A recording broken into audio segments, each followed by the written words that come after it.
Bienvenidos a esta reflexión pedagógica con Jeron y Manuel. Muy buenos días, me presento, mi nombre es Jeron Santiago Castilla Páez y hoy voy a presentar la cena pedagógica realizada durante la salida de campo de la Escuela Rural de Villapinzón. Mi curso al que fue asignado fue el grado quinto. El propósito de esta clase fue que los chicos comprendieran cómo los procesos de colonización transforman el paisaje y la biodiversidad vegetal del territorio andino y del lugar donde ellos están habitando. Cuando llegamos al aula, partimos con una actividad didáctica que la nombramos Lo que siembra mi familia. Entonces, les empecé a preguntar a los chicos qué era lo que cultivaban sus papás, y qué era lo que sembraban en sus casas, digamos, qué plantas, digamos, hablaban sus abuelitos y que ya no crecían, que ya no habían. Y los niños empezaron a responderme muy rápidamente, digamos, de cultivos que propios que tenían en sus casas, como papa, avena, cebolla, de que también sus papás trabajaban y venían de otras siembras, de flores y también de que ellos muchas veces, digamos, en la misma casa cultivaban pastos para darle a las ovejas. Muchos tenían ovejas y, digamos, y ganado, entonces como que aprovechaban este pasto para darle a los animales. Luego los chicos empezaron a contarnos mm, cuáles, o sea, las plantas que sus abuelos antes veían más. Un chico me contó que antes, digamos, había muchos robles, habían encinos y muchos frailejones en las montañas. Cada vez que, digamos, un chico me decía una planta diferente, la iba yo anotando, digamos, en dos lugares del tablero. Por un lado eran las plantas nativas y por otro lado eran las plantas pues que venían de exterior. Con esta comparación les hice la pregunta central de la clase de por qué creen que cambiaron las plantas que tenemos en el campo y en el paisaje. Y a partir de sus respuestas empezaba a relacionarlo sobre la colonización. Habían chicos que me decían como, pues, que yo sepa, pues eso siempre ha estado ahí o que desconocían. Entonces empezamos a hacer una relación entre la colonización, la agricultura y la transformación ambiental.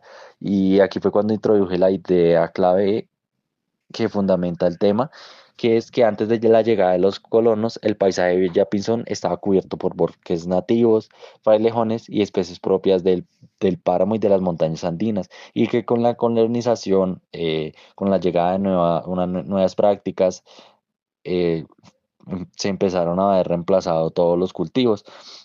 Inclusive la llegada de animales que no eran nativos, como pues las vacas, empezaron a erosionar todo el suelo porque no son nativas de América. Ellos se sorprendieron porque pensaban que las vacas, o sea, que eran originarias de aquí, no pensaban que eran de Europa. Les sorprendió mucho saber también que pues los caballos tampoco eran originarios de América. Y este análisis se apoyó en las fuentes consultadas, especialmente en Rincón y Vargas, en la Agencia de Noticias de la Universidad Nacional y en el trabajo de grado de dos chicos de Mora Porras y de Cortázar, que muestran cómo los cambios no solo afectan la biodiversidad, sino también las formas de habitar y organizar el territorio. Eh, en este caso es importante resaltar cómo los chicos aprenden, cómo las prácticas agrícolas de ellos están relacionadas con procesos históricos, también de cómo nosotros como estudiantes que llegamos a habitar estos espacios, descubrimos todo lo que estos chicos tienen para contarnos, las prácticas que traen, las plantas nativas, sus problemáticas, las dinámicas del paisaje que desconocíamos. Eh, Aprender de cómo nosotros como docentes de formación tenemos que adaptar el contenido a las realidades del territorio que viven estos chicos. Eh, que también reconocen cuáles son las especies nativas y cuáles fueron introducidas por la colonización y cómo los dos cambios transforman es el paisaje y la vida en comunidad, como, o sea, el por qué ellos ven, digamos, tantos claros en los bosques, por qué hay tantos cultivos, de que empiecen a a interiorizar mucho más o sea, el paisaje que para ellos es cotidiano, de quitar como este imaginario del monte, de que son palos, de que esas matas, si no me dan, si no me dan algo, si no me dan frutos, si no me sirven, pues no sirven para nada. Y habitar el territorio, estar en el territorio, permitió que los chicos observaran su paisaje y el material ya estaba ahí. La disposición que teníamos del paisaje, el diálogo del tablero y la memoria comunitaria de sus tatarabuelos, abuelos y padres que cargan estos chicos. Un diálogo horizontal entre estudiantes y se integraron saberes de distintas áreas. Se adaptó la clase a la realidad rural que viven estos pequeños, y uno de los protagonistas principales fue la práctica activa. Cuando se les preguntó de qué hacían después del colegio, muchos estaban muy interesados en participar. Y bueno, y para finalizar, este escenario se cerró con una segunda actividad que era de armar dos rompecabezas. Uno de ellos tenía un paisaje nativo y el otro tenía un paisaje, digamos, ya más ambientado a lo que los chicos ven, con cultivos, con casas y con carreteras. Em, Acá los separé por grupos y, digamos, habían cuatro, los separé en cuatro grupos. Cada grupo era de cinco chicos. Había un grupo de seis y les fui intercalando cua- los cuatro rompecabezas, porque eran dos de paisaje nativo y dos de, dos de un paisaje ya más intervenido. Entonces los chicos empezaron a comparar y algunos, digamos, hacían similitud de decir como, se parece cerca donde yo vivo, cuando todos los días yo me despierto se ve así de tal y tal forma. Y los chicos empezaron a reflexionar y a reconocer en su entorno cómo, digamos, cómo al llegar ellos todo empieza a cambiar. Y comprendieron cómo estas transformaciones cambian el paisaje y cambian las formas de habitar su región. La verdad, esta práctica fue muy bonita y muy enriquecedora a pesar de las dificultades que tuvimos. Eso sería todo. Muchísimas gracias.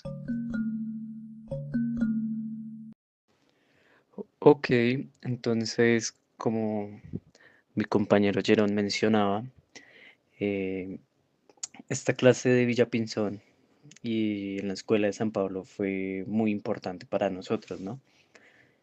Entonces, yo quisiera contarles un poco más desde mi punto de vista, eh, cómo me sentí y qué fue lo que pasó precisamente en el momento en el que di la clase. En mi caso, a comparación de Jerón, a mí me tocó con los niños más peques, con los de desde primero hasta tercero. Entonces, pues el tema era el mismo que él planteaba sobre lo de la colonización, solo que para dividirnos mejor y para que en términos organizativos nos fuera mejor. Entonces, pues cada uno cogió, por así decirlo, cierto grupo, ¿no?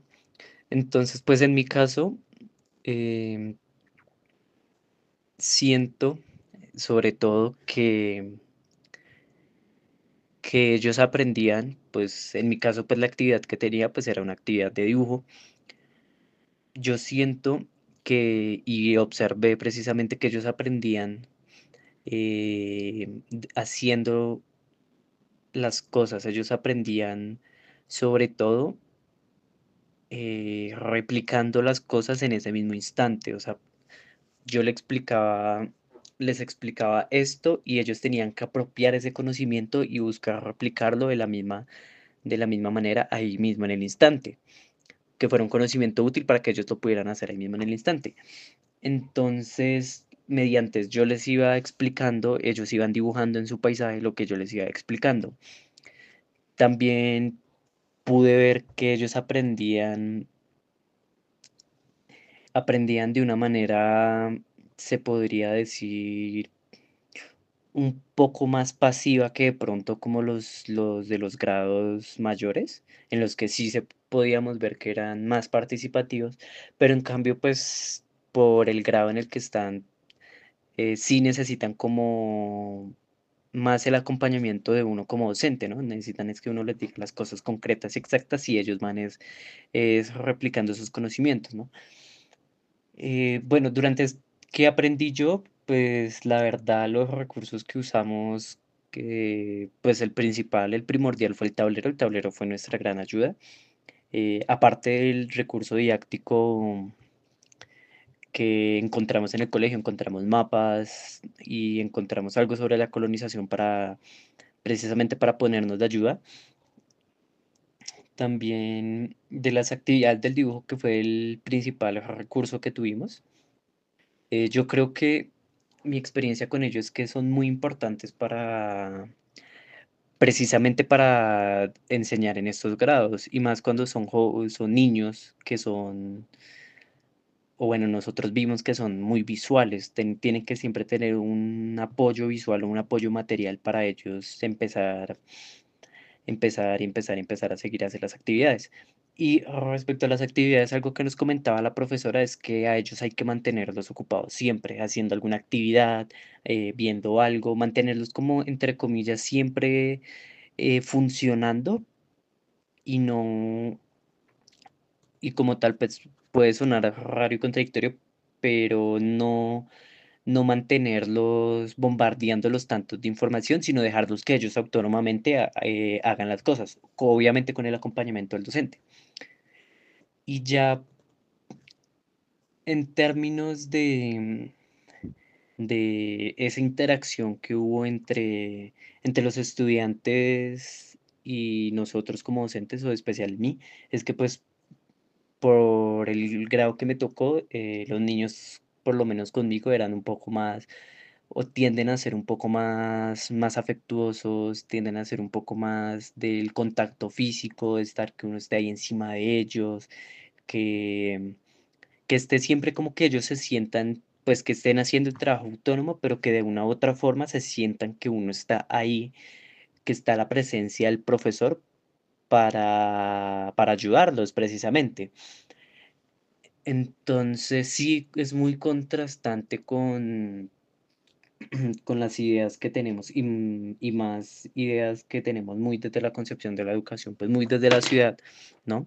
Porque pues era muy complejo y más siendo nuestra primera práctica, yo siento que una de las reflexiones más importantes que nos llevamos es que la educación en lo rural es muy, muy, muy distinto a lo que podemos vivir en nuestra cotidianidad y en nuestro día a día. Son contextos muy distintos, también el colegio era un contexto muy difícil, habían muchos niños, inclusive a mí me tocó una niña que, si no me falla la memoria, era de segundo, estaba golpeada. Entonces es como ver de que en un país tan grande y tan diverso geográficamente, eh, las condiciones materiales para la educación cambian. Y asimismo como esas condiciones cambian, eso mismo afecta precisamente en el desempeño de nuestra praxis como docente, ¿no? Y condiciona nuestra praxis como docente, porque pues yo creo que lo que más vimos es que no es justo que una profesora o que para un colegio donde hay más de, ponle 100 estudiantes, hayan solo dos profesoras, si a una profesora le toque lidiarse con toda primaria, porque es que no hay para más, y aparte de lidiar con toda primaria, le toca también hacer los cargos administrativos. Entonces yo creo que lo que más me enseñó es interacción, es de que la educación eh, no es solamente o es meramente como la pensamos nosotros desde la ciudad, sino hay distintas cosas y distintos acontecimientos que condicionan precisamente la educación, ¿no? O la praxis educativa. Entonces, yo creo que esos son mis principales como aportes para no sonar tampoco tan redundante con lo que ya había dicho mi compañero, que en buena parte fue de, en buena parte fue algo o son opiniones que compartimos o reflexiones que compartimos. Entonces, eso sería todo.